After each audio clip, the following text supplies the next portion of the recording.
Local and live, covering Franklin and Washington counties, it's Let's Talk Tristate with Tiny and Katy.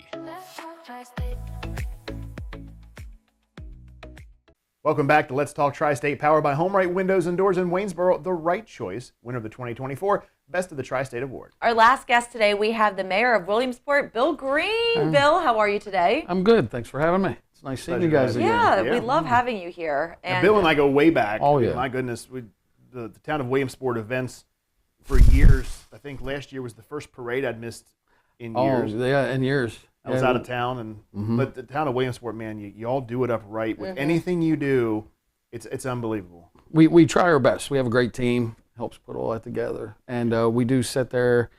These events are planned at the same time every year, and we just try to do the same thing and keep it going. I subbed in for Tiny last year. That's right, you did. For the parade and the tree lighting. And that was my first time experiencing that in Williamsport, and I was very impressed. The weather was unfortunate, but you can't control that. But it was a lot of fun. We've had some rain, we've had snow days, and we've had normal ones. But yeah, when first meeting you there, that was kind of funny because I had no idea. Yeah. So it was like, okay, here's what we do. Yeah, and I just got right into it. And then you just had the Harvest Hoedown a couple weeks ago. I was there for that, which was so cool. I'd never seen scarecrow making before at an event like that.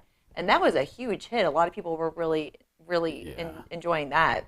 Yeah, Harvest Hoedown, the ministeriums put that together. Pastor Sandell kind of heads that up, and we just monitor the games for him, keep care of him all year, help him set it up, and then help clean it up when it's done. It's huge. Yeah, it seemed like it was huge. really, really going well. Yeah. It was very well attended. It was a beautiful day, and it couldn't was have had great. better weather for that. The weather really cooperated. The weekend weather this year for the fall season has been very good. Nice. Yeah. Tomorrow's supposed And to look be a at good this day. weekend. It's going to be great. Yeah. Now, you guys have a lot of upcoming events kind of focusing a little bit around the fall season. I know you have some ghost walks. Okay. And we do. So talk to me about that, because I am a fanatic for anything paranormal, ghost, scary.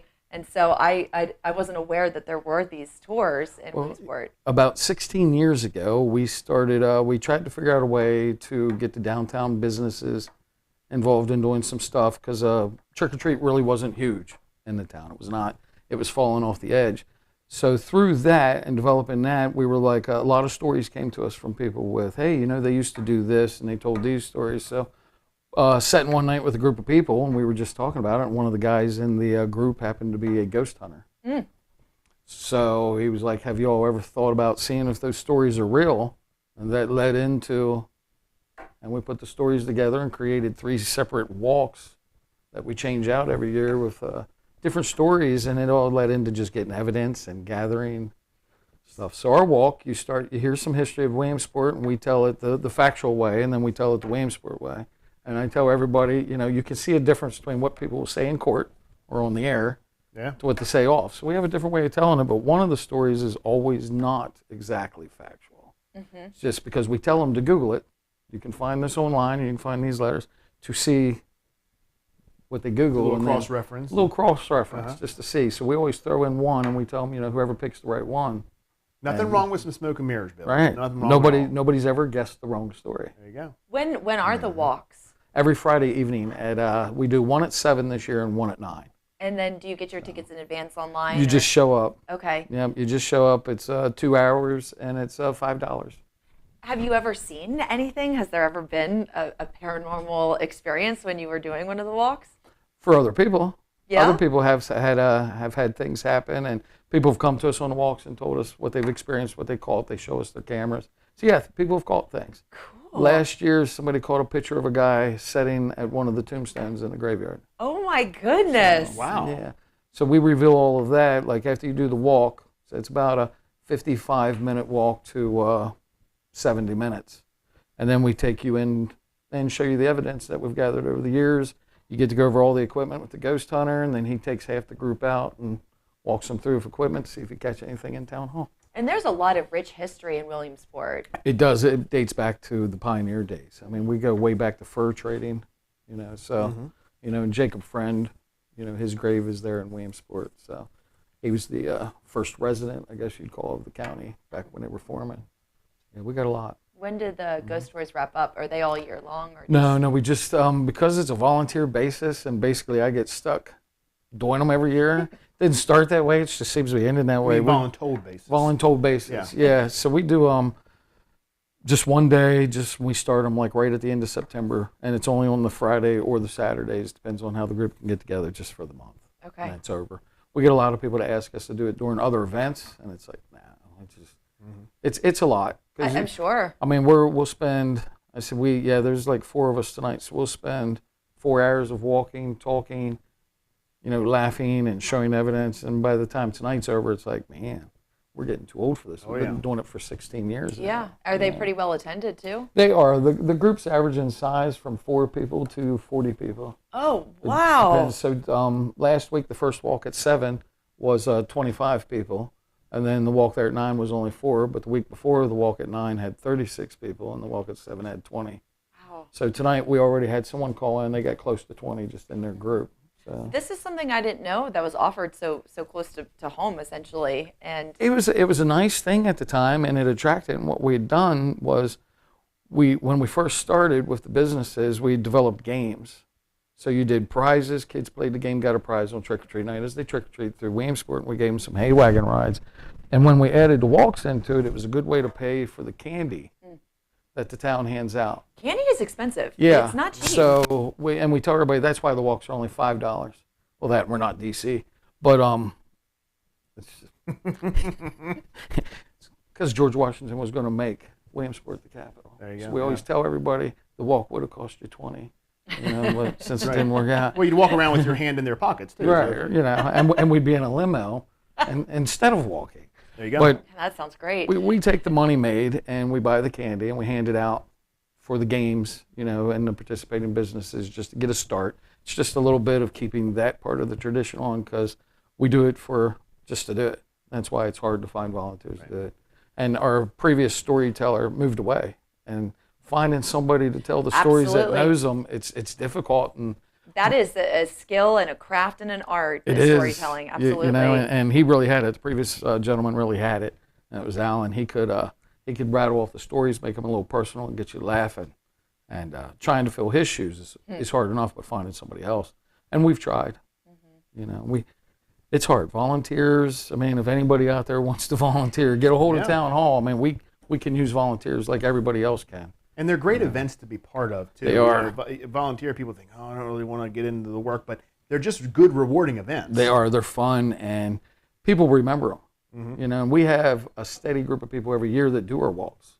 And what I hear every time on it, now it's trick or treat on Halloween night in downtown, right? And it's like, what's the whole town? But yes, downtown will still be down there with music and costume contest, and everybody dresses up. It's a nice time. Tell us about because I briefly went through this, the town museum. I love the town museum. We have it in the old tenant house at Springfield Farm. So, we're talking 1800 buildings. They got some history to themselves. The museum, when you think of a small town museum, and I've done a lot of little small town museums, and I tell everybody, you always see the same kind of layout. They take an old building and they put some really neat things just unique to that area. In our town museum, we had rebuilt the tenant house to hold it. And the ladies that run it, we have some spectacular women that run that. That's Sandy and Cindy and Suze. They run this thing. I mean, they put all of the displays together. They change them out. They file, they categorize. And they run what's called the Williamsport Area Historical Association. So with our museum, it's not just Williamsport. We have stuff from Downsville and other surrounding areas that consider themselves Williamsport go into this. And when you're looking back at fur trades, like Washington County Historical Society gave us a loan on the Jacob Friend tombstone, the first settler in the area, and they had it. And they're like, well, he's buried in your town. You should display it. We have an 1812 canteen set from the war, from Otha Williams. So having his son's stuff there, we got their portraits and the whole how Williamsport came about. And it's sitting on the property, with the barn, it dates back to pre-colonial days. And that whole area was like Lord Baltimore's offset Conococheague Manor. Yeah, in the history, just with the tenant house and with our farm and our barn that we have, which is beautiful. I mean, Springfield Barn's immaculate. And then on down from there are the Manor House, the oldest distillery in North America, they claim, and a spring house. Is the barn a popular wedding? Massively. I'm sure. It is. I mean, we have to tell some people no. You know, our price is very affordable, but the barn in itself is beautiful. And I tell everybody, we have a new person now for the past, that's like 3 months, and she's doing a fabulous job with it again. And you know, because people change out, but I tell her the same thing I've told all of them, it'll rent itself. I mean, when you open the doors and you look at it, if they got the light, it's like, here's a contract. Yeah, you know, just see the pictures that yeah. it just, it's and breathtaking. we recently, this year, we finished the underneath completely. There was still the old stall room that was dirt floors and everything, and we had just rebuilt all that and dedicated to one of our former councilmen that had passed away. And we call it the K room, and having that finished for engagement parties and everything else. And this year we'll have our first winter weddings here in 2025. Very nice. Because that room is temperature controlled. Mm-hmm. So you don't have to be upstairs. You can, a smaller wedding can go out in the courtyard, get married, and you can go right back into the warm.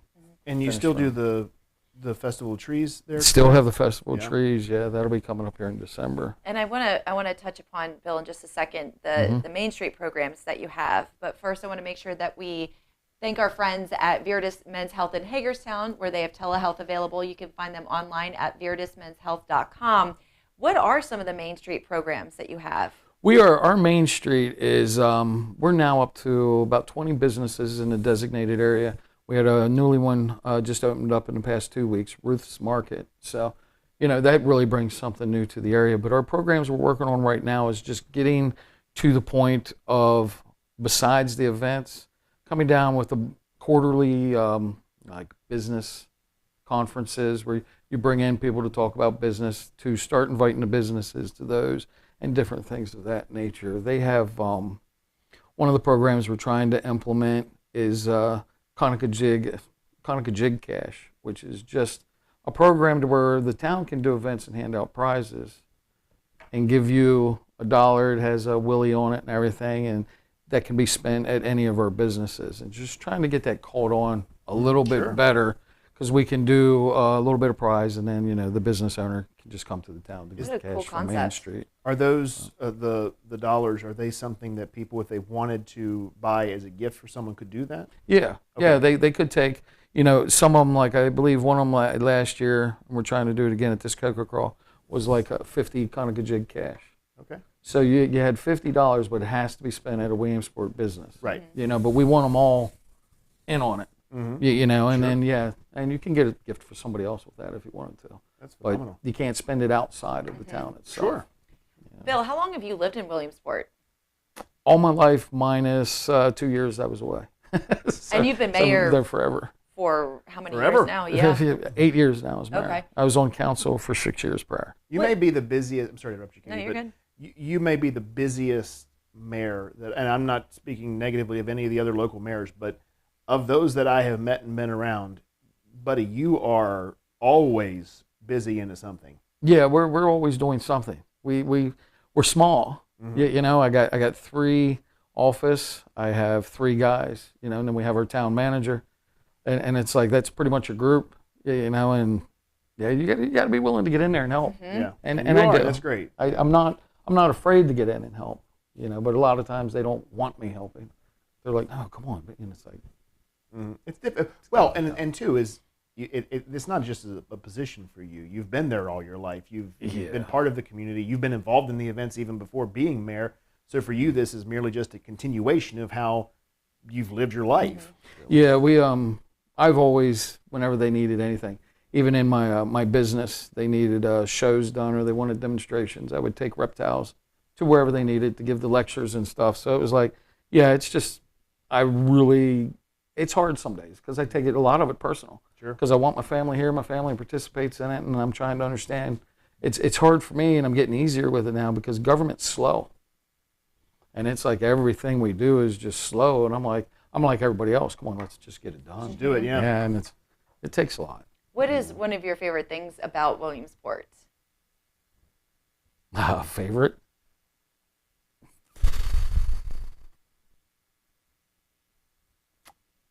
It's tough. That is. It's like your favorite honestly, child. yeah. It's like Or one of I mean, because we were just talking about the living there? museum, and the museum is phenomenal. You know, our barn's beautiful.